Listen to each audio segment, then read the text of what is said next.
And the anticipated cross does not come about as Dean Barker decides it's a good time to attack.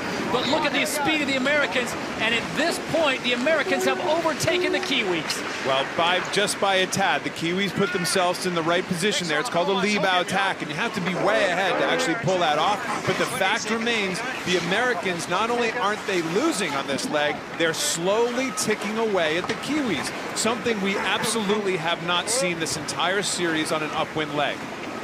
Kind of curious thing to me here.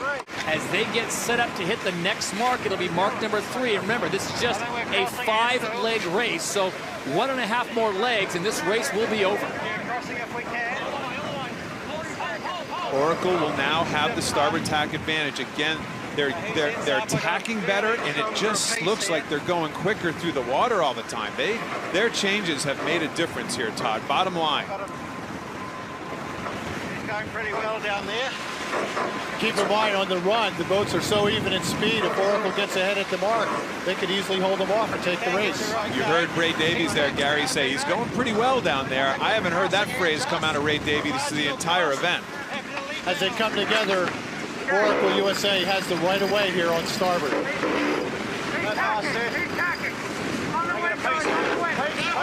Wow, New Zealand almost capsized. Oh my gosh! Got attack! Got attack! Got attack! Keep going, Hydro. Oh, back! Coming back! Coming back! New Zealand had the right of way there. Goodness! I think not only that, but New Zealand's going to get a penalty on them here right now. They almost flipped this thing over. My goodness, that's incredible. So the protest filed by the Americans, the Kiwis just happy to have their boat back on the water.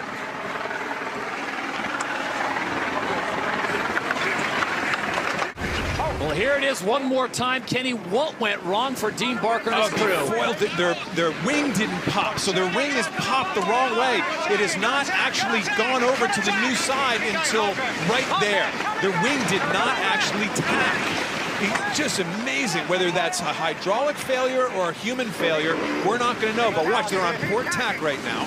The wing is on port tack, and it never actually pops. It stays on port tack through this whole maneuver.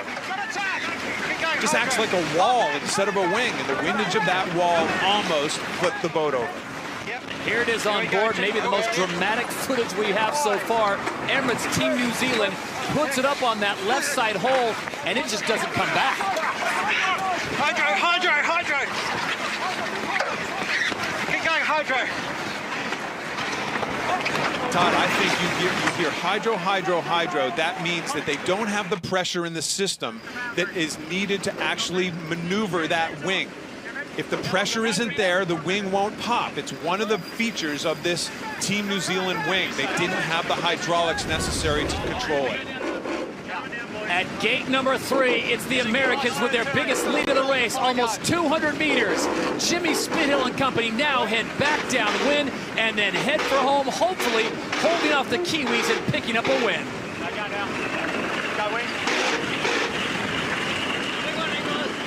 Boys, I'll tell you what. And a rattled Kiwis crew, despite leading 6-1, have to make this rounding very cautiously, and now they'll try to track down the Americans, who are off and running as they make their way to the finish line.